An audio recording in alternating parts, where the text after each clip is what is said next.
Dit was 'n absolute skok vir die godsdienstige fariseërs, want vir hulle was heiligheid alles behalwe 'n partytjie.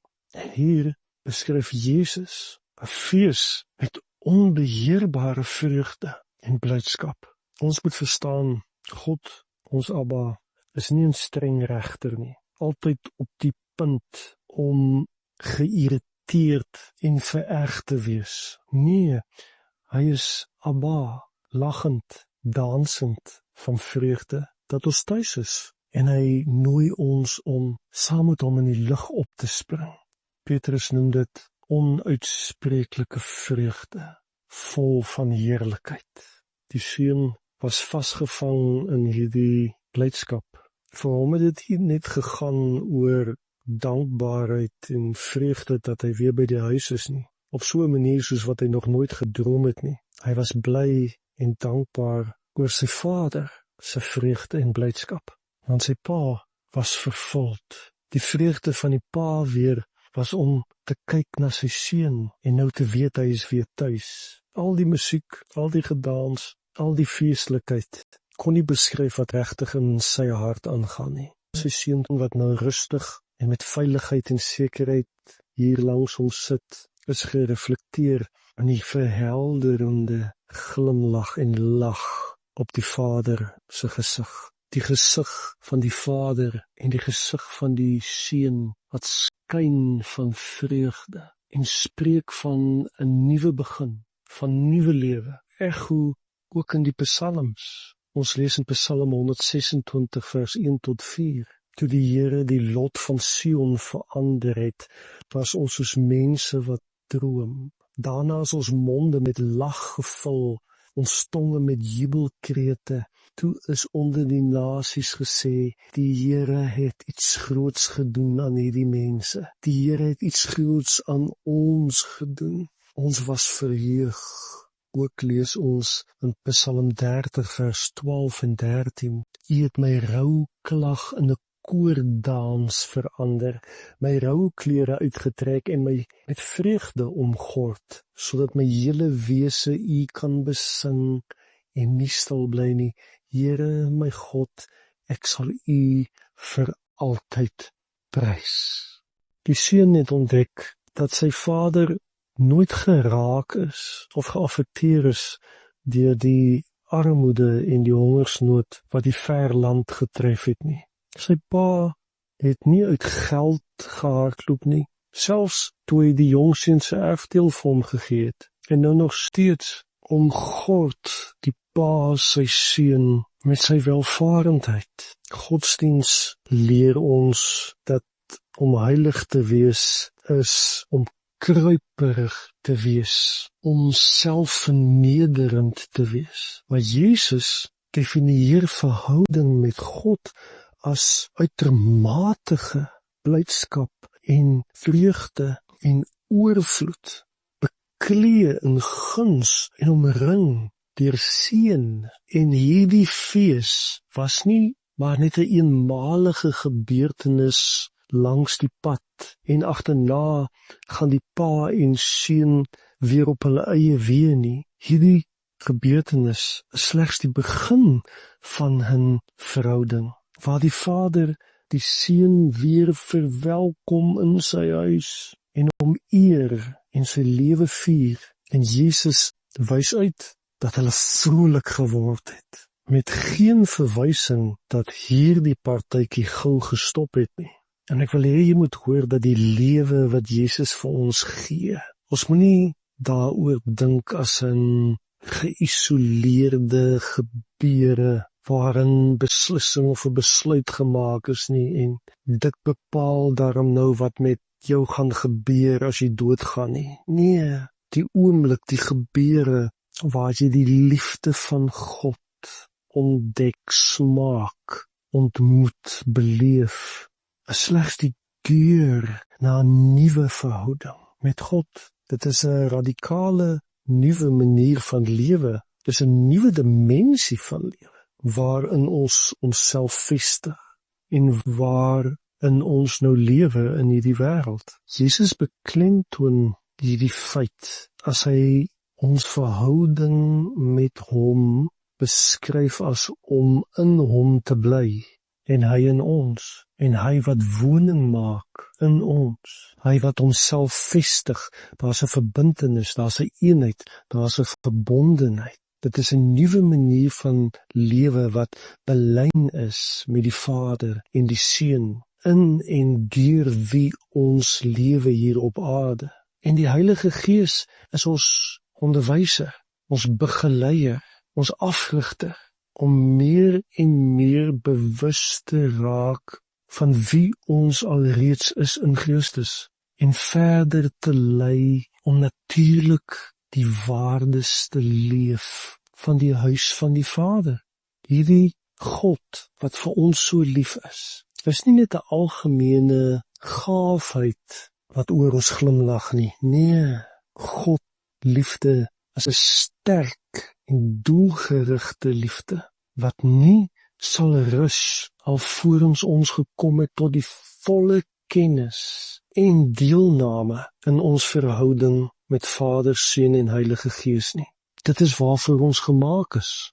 So die Vader se vreugde en blydskap het die hele omgewing gevul met klanke en met geure van blydskap, gebraaide biefstuk en gemeenskapsdans. En hierdie seun gaan sit by 'n ete wat hy in jare nie gesien het nie. Hy sit in die atmosfeer van liefde en aanvaarding wat hy homself nooit toegelaat het om te beleef nie. Want hy sit nie by 'n suiwige koning of 'n manipulerende besigheidsman nie. Nee, hy sit by liefde wat slegs gee in oorvloed, wat alle grootheid oortref, genade in uitbundigheid en 'n agenda wat eenvoudig sê, wees bly, want ons is een. En hierdie seun wat teruggekeer het, kon eintlik maar net aanvaar. Hy hoef niks te gedoen het nie, geen subjek of angs. Hy was net toegegooi met liefde. As ons deur die oë van intellek of logika kyk, lyk dit of die evangelie 'n fantasie is, wat net te goed is om waar te wees. Want dit wat die Vader aan ons toesê, vir die wat hom liefhet, is net te groot.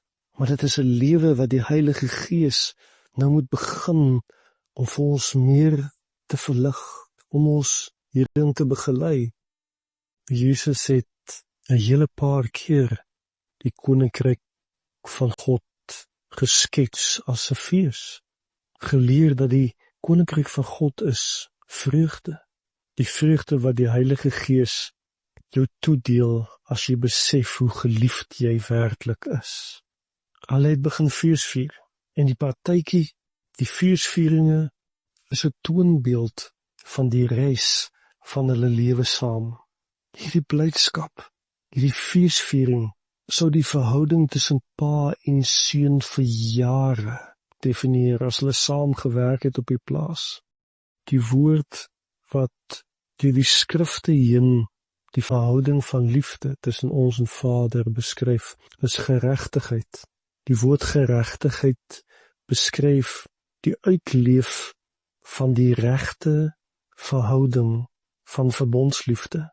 Dit beskryf verbondsvennote wat wandel in die terme van die verbond, wat die bepalings van die verbond vervul binne die verbondsverhouding. En dit het niks te doen met 'n perfekte gedragsrekord nie. Dit is 'n liefde nie gebaseer op verdienste nie, maar 'n lewensliefde, uitgedruk in die term hierdie seun van my.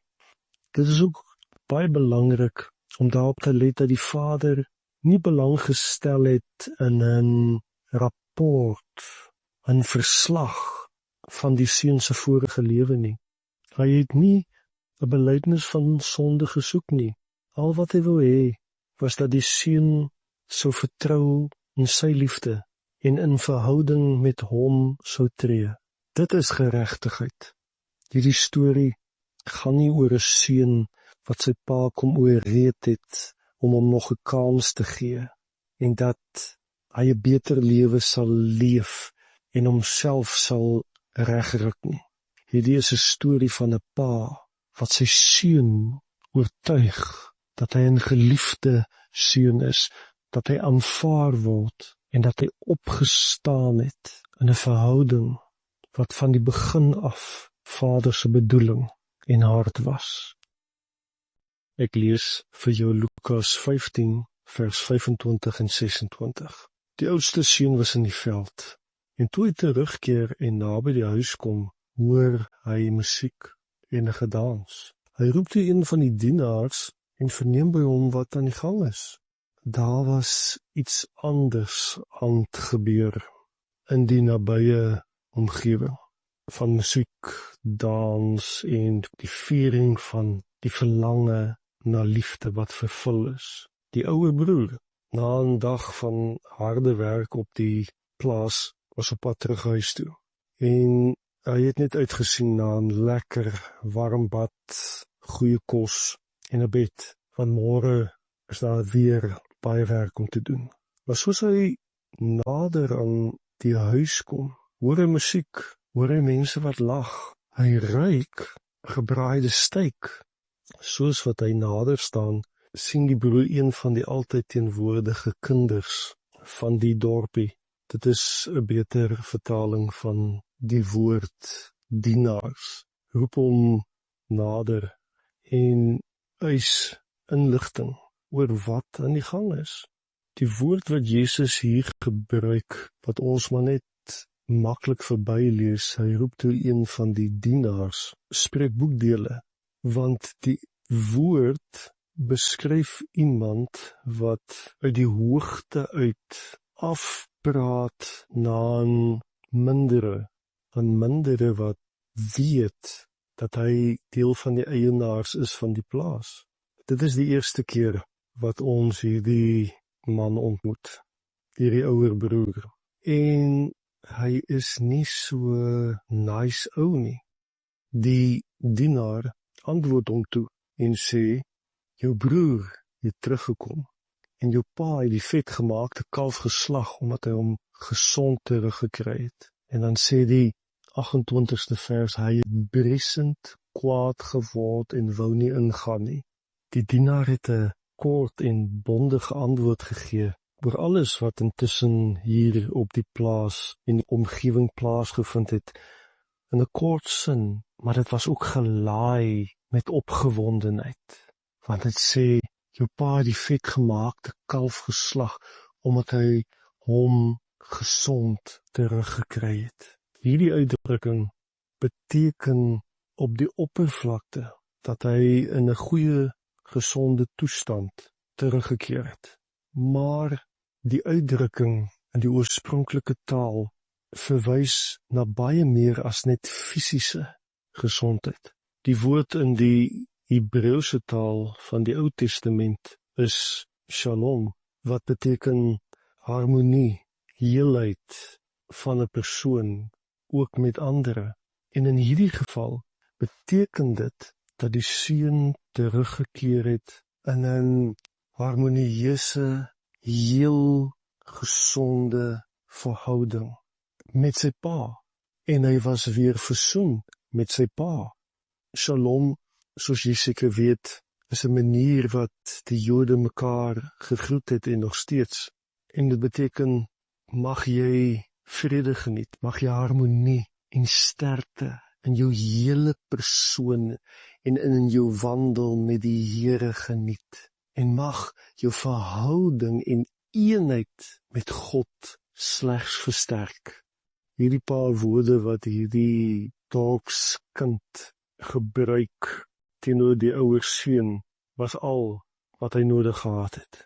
Hy het die kos geruik, dit het gehang in die lug. Hy het die musiek gehoor, die dans. Ja, daar was 'n feesviering van herstel, van eenheid, van versoening tussen 'n vader en 'n seun. Dit was die atmosfeer. Dit is aangevoel.